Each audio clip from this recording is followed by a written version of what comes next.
दो दिन, दो लो स्कोरिंग मैचेस और लेकिन दोनों दिन अलग अलग रिजल्ट्स हमें देखने को मिले हैं। जी हाँ, कल एक मैच था लो स्कोरिंग जहाँ पे हमें अलग रिजल्ट देखने को मिला, और आज जो लो स्कोरिंग मैच है वहां पर भी एक अलग ही रिजल्ट देखने को मिला। सबसे पहले तो कॉन्ग्रेचुलेशंस पीएनजी को कि उन्होंने अपना वर्ल्ड क्रिकेट लीग 2 में राउंड 10 में जाकर अपना खाता खोला और पहली जीत हासिल की, और वो भी पॉइंट्स में जो नंबर 2 की टीम थी उन्हें हराकर। तो बेहतरीन परफॉर्मेंस यहाँ पर रही है। उस पूरी परफॉर्मेंस के बाद में बारे में बात जरूर करेंगे कि किस तरह से पीएनजी ने स्टेप बाय स्टेप आखिर यहाँ तक पहुँच पाए कि उन्होंने यूएई को जाकर मात दी और अपनी पहली जीत दर्ज की है। यूएई की किस तरह की परफॉर्मेंस आज रही है, ओवरऑल बॉलिंग से हो, बैटिंग से हो, फील्डिंग से हो, कैप्टनसी से हो, ये सारी चीजें आज जरूर रखेंगे। लेकिन सबसे पहले कॉन्ग्रेचुलेशंस बनता है पीएनजी के लिए कि आज बहुत इमोशनल मोमेंट हुआ क्योंकि पहली जीत उनकी आज रही है। चलिए अब बात कर लेते हैं मैच के बारे में। पहले टॉस जीता अहमद रजा ने और यूएई ने, और पहले बैटिंग के लिए फैसला किया। फैसला तो उन्होंने जरूर किया, बैटिंग के लिए वो गए जरूर, लेकिन ऐसा नहीं कि कुछ मिरेकल हुआ है यार। ये बोलकर पीएनजी के बॉलर्स की इंसल्ट करना या फिर कहना कि नहीं उनकी बेया ऐसा कुछ नहीं हुआ कि यूएई ऐसा चोक कर गया, वो उनके बिल्कुल नहीं, ऐसा नहीं है जी। इससे फिर वरना फिर आप बॉलर्स को इंसल्ट कर रहे हैं। पीएनजी के बॉलर्स ने वो लगातार दिखाया है तीनों मैचों में। पहले मैच में उन्होंने 204 के लिए नेपाल को स्ट्रगल कराया, उसके बाद आप देखिए सेकंड मैच में अगर मैं कहूँ यूएई के खिलाफ भी, आज भी आप देखिए यूएई के खिलाफ उनकी बॉलिंग किस तरह की रही है। बिल्कुल ये सबसे बड़ी बात है। और आज वो बात और है कि आज कुछ ज्यादा ही हैरान भरे नंबर्स थे सबके लिए जिन्होंने भी शुरू में देखा 16 रन पर 5 विकेट। बिल्कुल, और कहीं ना कहीं ये यकीन करने वाली बात नहीं है, और जिस तरीके से शायद प्रैक्टिस यूएई पीएनजी की काम आई है, कहना होगा गोल्ड कोस्ट में जो उन्होंने प्रैक्टिस की, बॉलिंग डिपार्टमेंट में जो इम्प्रूवमेंट है वो क्लियर नजर आ रही है। बाकी राउंड्स के मुकाबले इस राउंड में PNG as a bowling unit बहुत बेहतर कर रहा है पहले के मुकाबले।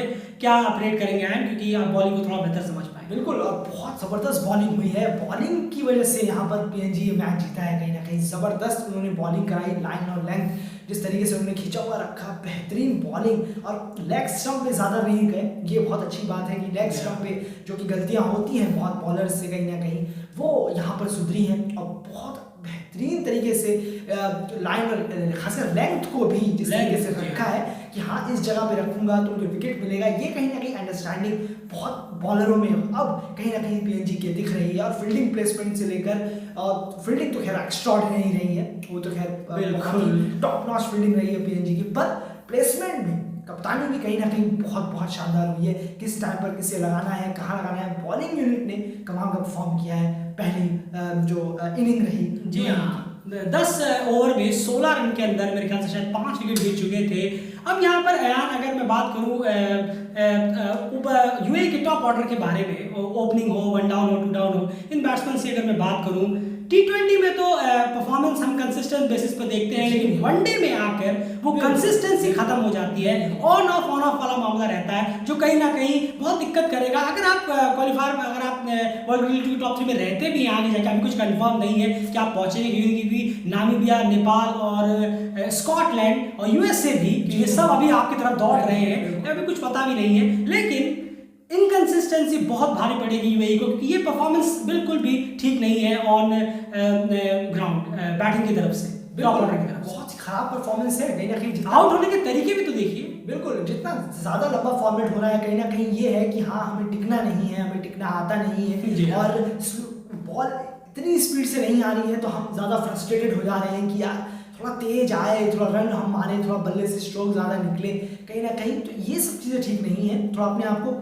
पेशेंस भी रखना होगा, जो कि अभी फिलहाल यूएई के प्लेयर्सों में दिखाई नहीं दे रहा, और इतनी बड़ी गलतियां कर रहे हैं कहीं ना कहीं कि वो टीम पर बहुत ज़्यादा भारी पड़ रही है, और इतनी सिली मिस्टेक नज़र आ रही हैं। जो शॉट जो सिलेक्शन है वो भी बहुत गलत है, और पीएनजी इसका बहुत फ़ायदा उठा रहा है। क्यों? क्योंकि उनकी जो बॉलिंग है वो बहुत ही ज़्यादा अच्छी हो रही है यूएई के इतनी वर्स्ट बैटिंग के सामने। बिल्कुल, यहाँ पर कोई दोहराए नहीं है क्योंकि जिस तरह की कंसिस्टेंसी टी20 में हमें देखने को मिलती है यूएई के बैट्समैन की तरफ से, वो ओडीआई बिल्कुल नज़ारा है और वो क्लियर लगातार देख रहे हैं हम। अभी जो नाइजीरिया वाली सीरीज हुई थी वहाँ पे भी एक मैच को अगर छोड़ दें उसके बाद भी मैं ऑन ऑफ ही था, यहाँ पर उससे भी बुरा हाल है। 168 पे टीम ऑल आउट हो रही है, 147 पे टीम ऑल आउट हो रही है। कल तो चलिए आपने मैच जीत लिया तो वो सारी चीज़ें ढक जाती हैं क्योंकि जैसे कि हमने पहले ही कहा कि आपको 2 इंपॉर्टेंट पॉइंट्स कलेक्ट करने जरूरी है। जहाँ पर आप पॉइंट्स खोएंगे वहां पर क्रिटिसाइज आपकी सारी चीजें होंगी, चाहे आपकी बैटिंग हो, चाहे आपकी फील्डिंग हो या बॉलिंग हो, जिस भी वजह से आप हारे हो। तो यहाँ पर 16 पे 5 डेफिनेटली एक रीजन तो है यूएई की हारने का। लेकिन उसके बाद वाले फेज की भी बात करें, as a PNG bowling unit उसके बाद वाला फेज और एज अ यूएई यूनिट उसके बाद वाला 16 पे 5 के बाद एक एक्स्ट्रा ऑर्डिनरी या फिर हम कहें ग्रेटेस्ट इनिंग्स में से एक देखने को मिली है आज रोहन मुस्तफा के बल्ले से। बिल्कुल, बहुत ही एक्स्ट्रा ऑर्डिनरी 88 रन उन्होंने मारे 144 बॉलों में। तो ये काबिल तारीफ है जिस तरीके की उन्होंने बैटिंग की है इस प्रेशर सिचुएशन में। दिखाते हैं कि क्यों वो सीनियर प्लेयर हैं, टीम के इतने पुराने वेटरन हैं। इस मूवमेंट पे आके चलना, वाकई में उन्होंने सारे बॉलर्स का बखूबी जवाब दिया। जहाँ पर उम्मीद थी कि हाँ चलिए कुछ फाइटिंग स्कोर कहना होगा, पीएनजी के सामने कम से कम ये स्कोर तो फाइटिंग नहीं था, खैर 180 होता तो फाइटिंग होता, ये कुछ स्कोर नहीं था। लेकिन उन्होंने ये जो पहुंचा है ये भी रोहन मुस्तफा की वजह से, 88 रन की वजह से बहुत अच्छी इनिंग उन्होंने खेली है। कुछ सीखना चाहिए उन यंग प्लेयर्स को जो टीम में है, मोहम्मद वसीम, रित्या अरविंद। अचानक से रित्या अरविंद की फॉर्म को गायब हो जाना, बिल्कुल जैसे कि मैंने आपसे पहले भी कहा था, ये हैरानी है। ये मैंने आपको शुरू में भी कहा था, स्कॉटलैंड जो नाइजीरिया और ओमान वाली सीरीज थी मैंने उसमें भी कहा था भले उन्होंने एक सेंचुरी मारी हो, लेकिन मैं फिर भी कह रहा हूँ कि वनडे में रित्या अरविंद को अभी ढलने में और टाइम लगेगा कुछ ना कुछ, और वो क्लियर दिख रहा है अभी, और वक्त उन्हें चाहिए। खैर वक्त तो उन्हें लगातार मिलेगा लेकिन फिर भी वक्त अभी उन्हें और भी चाहिए होगा। अभी वो वनडे के लिए पूरी तरह से ऐसे नहीं कह सकते कि हाँ हम रेडी है चलिए स्कोर करने के लिए, सिचुएशंस को भापने, क्योंकि 50 ओवर तक बैटिंग करना और 6-7 ओवर में हिटिंग विटिंग करके अपनी टीम का स्कोर 80-90 पहुंचा देना, वो एक अलग क्रिकेट होता है। और 50 ओवर तक वो एक कला चाहिए होती है 50 ओवर के लिए, वो कला आज डेफिनेटली रोहन मुस्तफा ने जरूर दिखाई है। काम कंपोज स्टेप बाय स्टेप उन्होंने चला। आप सोचिए 10 ओवर में टीम 10 ओवर तक टीम ऐसा लग रहा था कि शायद 15-20 ओवर ही खेल पाएगी और वो टीम 50 ओवर खेल जाती है। उसका पूरा क्रेडिट एक ही जने की आज यूएई की तरफ से तारीफ बनती है और वो रोहन मुस्तफा है। रोहन मुस्तफा लास्ट विकेट के साथ 50 रन की पार्टनरशिप कर रहे हैं 51 बॉलों में। आप जरा सोच के देखिए किस तरह की इनिंग उनकी रही है आज। बिल्कुल, और ये कहीं ना कहीं पीएनजी बॉलर्स को भी उन्होंने ये दिखा दिया कि हाँ मेरा विकेट आप ऐसे नहीं ले सकते, कहीं ना कहीं अर्न करना होगा। बिल्कुल, मैं आपको खेल सकता हूँ, मुझे कोई प्रॉब्लम नहीं हो रही है, बाकियों को दिक्कत हो रही है। तो ये सब चीजें हैं जो बाकी प्लेयर्स कहीं ना कहीं रोहन मुस्तफा से सीख सकते हैं कि उन्होंने इस बॉलिंग के सामने इस तरीके से कैसे कहीं आगे जाके यूएई को फिर कहीं इसका सामना ना करना पड़े। तो इससे अच्छा है कि आप रोहन मुस्तफा से सीखें कि उन्होंने कैसे करके बैटिंग करी। 144 बॉलें यानी कि तकरीबन आधे से थोड़े कम ओवर उन्होंने खेल डाले पूरे। तो कहीं ना कहीं ये बहुत बड़ी बात है कि आधे ओवर एक टीम का एक लड़का एक प्लेयर खेल रहे हैं, तो ये बहुत बड़ी बात। बिल्कुल, और ये स्कोर जो है हम कह रहे थे ना यार 175 से 180 अगर होता तो फिर भी देखा जाता कि शायद कुछ कॉन्टेस्ट होता है, लेकिन ये सब होता नहीं चलता है। यूपीएनसी ने डिजर्विंग बॉलिंग कराई है और आपको रोका है बेहतरीन, बहुत ही इंप्रूव बॉलिंग उनकी देखने को मिली है सीरीज में और उसका रिजल्ट इसके सामने है। लेकिन वो 180-190 भी हो जाता, लेकिन उसको भी पीएनजी के बॉलर्स ने रोका। आप जिन लोगों ने भी मैचेस वो देखे हैं, लास्ट के 5 ओवर जो बॉलिंग पीएनजी के पेसर्स ने कराई है वो आउटस्टैंडिंग कराई है। रोहन मुस्तफा कितनी कोशिश कर रहे थे कि मैं बाउंड्री निकालूं, लेकिन निकला ही नहीं, डबल तक नहीं आ रहा था, सिंगल आ रहा था, वो लेना नहीं चाह रहे थे क्योंकि जरूर खान स्ट्राइक पे आ जाते। किसी तरह से 1-2 बाउंड्रीज निकली इधर उधर से, वो भी मिस टाइमिंग से। उसके बाद 2 नो बॉल नॉर्मन वनुआ की बॉल पे आए, 2 फ्री हिट आए, दोनों भी उन्होंने मारने नहीं दिया। एक बार उन्होंने शॉर्ट बॉल इस्तेमाल की, उसका कोई जवाब नहीं था रोहन मुस्तफा के पास। एक बार उन्होंने वाइड यॉर्कर इस्तेमाल की, उसका भी कोई जवाब नहीं था उनके पास। तो बेहतरीन बॉलिंग कराई है पीएनजी ने पूरी सीरीज में ही, राउंड 10 में ही, लेकिन इस मैच में आखिरकार उन्हें जाकर उसका रिजल्ट मिला है। 147 रन चेस करने थे यूएई के लिए। चलिए कुछ टोटल तो कम से कम बॉलर्स के लिए रोहन मुस्तफा ने छोड़ा था। 147 चेस करना इतना भी टफ नहीं था, लेकिन पीएनजी की बैटिंग जिस तरह की रही है उसमें थोड़ा सा ऐसा लगता था कि क्या पता पीएनजी कर पाएगा नहीं कर पाएगा। एक 19-20 टाइप का होता है, लेकिन अगर 60-70 होते तो हम कह सकते थे कि चलिए इजीली कर लेगा। 147 करने के लिए एन उतरे, उसमें भी पीएनजी की शुरुआत इतनी अच्छी नहीं हुई। लेगा साइका ने कुछ 1-2 शॉट्स खेले, 10 रन तेजी से मारे, लेकिन वो भी आउट हुए, आसान सा कैच उन्होंने दे दिया। उसके बाद टोनी उरा रन आउट हो गए। वहां पर एक सॉलिड झटका लगा। टोनी राजा जैसे थोड़ा अगर रहते तो थोड़ा और जल्दी से वो स्कोर्स कर पाते। 27 रन पर 2 विकेट पीएनजी खो देता है अपने 147 चेज करते वक्त। उसके बाद की इनिंग को आप कैसे देखते हैं असद वाला और चार्ल्स अमीनी की इनिंग को? बहुत शानदार इनिंग खेली है दोनों ने। कहीं ना कहीं ये है कि मोमेंटम को जाने नहीं दिया। सबसे पहली बात है कि सिंगल विंगल लेते रहे, वो चालू रहा, ऑन रहा, स्ट्राइक रोटेट होती रही। अगर स्ट्राइक रोटेट नहीं होती तो दिक्कत खड़ी हो सकती थी। 147 में भी कहीं ना कहीं प्रॉब्लम हो जाती अगर स्ट्राइक रोटेट नहीं होती। लेकिन ये बहुत अच्छा किया चार्ल्स अमीनी और असद बला ने, की स्ट्राइक रोटेट किया। असद बला ने तो खैर जो इनिंग खेली है 66 रन की पारी, हाँ बहुत शानदार। इसलिए एज अ कैप्टन वो बहुत ज़्यादा हाई रैंक करते हैं इन एसोसिएट की टीमों में। कहीं ना कहीं शानदार है और अपने ही दम पर, और चार्ल्स अमीनी ने बहुत बखूबी उनका साथ दिया। पर सबसे इंपॉर्टेंट रहा कि स्ट्राइक रोटेट करते रहना। गैप देख रहे हैं, सिंगल देख रहे हैं, लूज बॉल से तो उन पे सिंगल लेना, डबल लेना, बाउंड्री के लिए ज़्यादा ना जाना, क्योंकि अगर बाउंड्री के लिए भी जाते तो कहीं ना कहीं रिस्क छोटे टारगेट में ही ज़्यादा रिस्क होता है। जी हाँ, याद रखिएगा कभी ना कभी ज़्यादा बड़ा टारगेट एक मिनट में चेस हो सकता है, लेकिन छोटा टारगेट बहुत ट्रिकी होता है।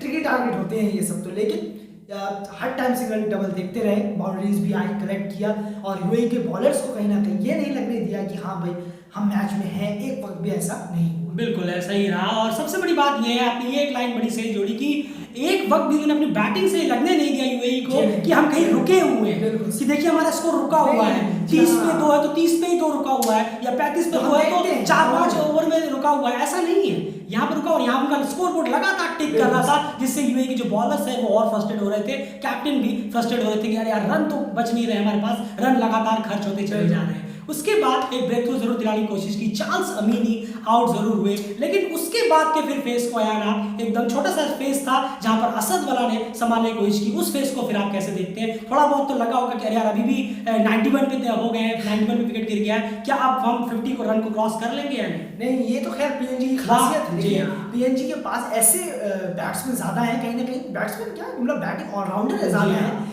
जो बॉलिंग के साथ साथ बैटिंग कर रहे थे। राइली हैक्यूर की हम बात कर रहे हैं, जो 16 रन उन्होंने बनाया, उन्होंने भी पार्टनरशिप बिल्डअप करके दे दी। कहीं ना कहीं विकेट नहीं खोया कि हाँ मैं बॉलर हूँ तो मैं अपना विकेट खो दूंगा, कहीं ना कहीं ये माइंडसेट नहीं। बैटिंग ऑलराउंडर पीएनजी के पास अच्छे हैं, नीचे से ही आप पीएनजी को अमूमन स्कोर करते हुए देखते थे पहले के मैचों में। लेकिन तो फिर यही हुआ, असद बला को एक साथ मिल गया एक और उन्होंने वो काम कर दिया। अगर नहीं मिलता तो शायद हम 5 या 6 या 7 विकेट देख सकते थे, लेकिन नहीं।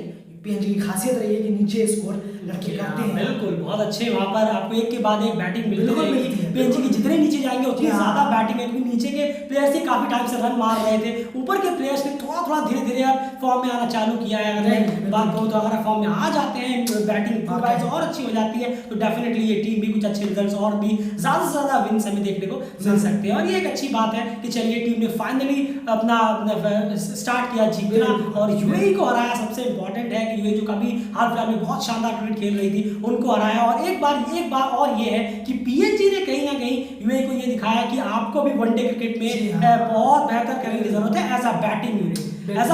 खास करके मैं टॉप ऑर्डर की बात कर रहा हूँ, ओपनिंग पेयर, 1 डाउन और 2nd डाउन। जी नहीं, बिल्कुल देखिए बहुत ज्यादा अभी मेहनत करने की जरूरत है। कहीं ना कहीं जो लूप होल्स हैं वो लगातार सामने आ रहे हैं, तो ये सब चीजें बहुत ज्यादा मैटर करेंगी कहीं ना कहीं। बिल्कुल, और हारने पे ही मोस्टली लूप होल्स निकल के आती है। और कल आप जीते इस वजह से वो ढकी, आज आप हारे तो वो सामने जरूर आए। बिल्कुल, लेकिन उस पर काम करना होगा। आप जीत रहे हैं फिर भी काम करना होगा। क्यों 168 पे आप ऑल आउट हुए, क्यों इतनी बेकार बैटिंग हो रही है कहीं ना कहीं। और दोनों टीमों के सामने, नेपाल के सामने भी, पीएनजी के सामने, यानी कि आपके बैट्समैन बहुत ज्यादा स्ट्रगल कर रहे हैं कहीं ना कहीं। तो ये सब चीजें काम करने की जरूरत है और अच्छा स्कोर।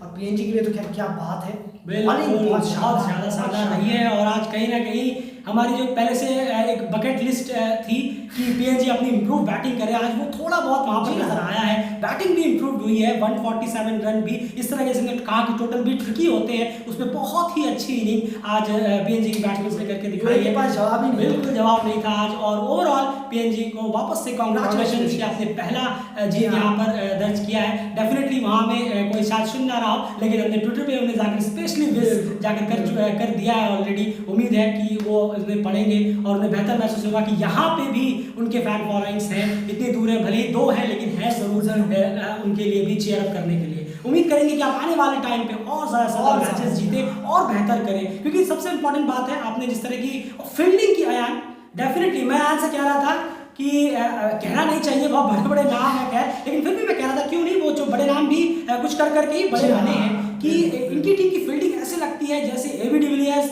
मोहम्मद कैफ हो, हर्षल गिब्स हो, वो सब एक साथ फील्डिंग कर, युवराज सिंह हो, ये सब एक साथ फील्डिंग कर रहे हैं। वाकई इस लेवल की फील्डिंग लगती है, बहुत ज्यादा उनका लेवल अप है कहीं ना कहीं फील्डिंग में। वहाँ वर्ल्ड कप में भी देखा था, बिल्कुल, वर्ल्ड कप में क्या फील्डिंग थी पीएनजी की, बहुत शानदार रही है और बेहतर करते रहना है। और यूएई को जिस तरीके से हराया है उससे तो क्या बूस्टअप मिला होगा बॉलिंग यूनिट को, बैटिंग यूनिट को, बहुत अच्छा खेली है पीएनजी। बहुत कांग्रेचुलेशंस। फिलहाल इस एनालिसिस में इतना ही। प्लीज वीडियो को लाइक जरूर करिए, चैनल को सब्सक्राइब कर लीजिए और बने रहिए क्रिकेट चैनल के साथ। सारी क्रिकेट अपडेट्स आपको लगातार यहाँ मिलती रहेंगी, पोस्ट मैच एनालिसिस लगातार आएंगी। अभी इस क्रिकेट राउंड में अभी भी 2 मैचेस हैं, वो भी इंपॉर्टेंट है, देखना होगा। अब पीएनजी ने थोड़ा सा इंटरेस्टिंग कर दिया है मामला इस ग्रुप में। अब ये ग्रुप जो है दोनों मैच बड़े इंटरेस्टिंग हो गए, एक पीएनजी नेपाल है और एक यूएई और नेपाल है। जी हाँ, ये मैचेस अभी हमें देखने को और मिलने वाले हैं। देखते हैं आखिर क्या होता है, इनका रिजल्ट्स भी बहुत इंटरेस्टिंग हो गया है।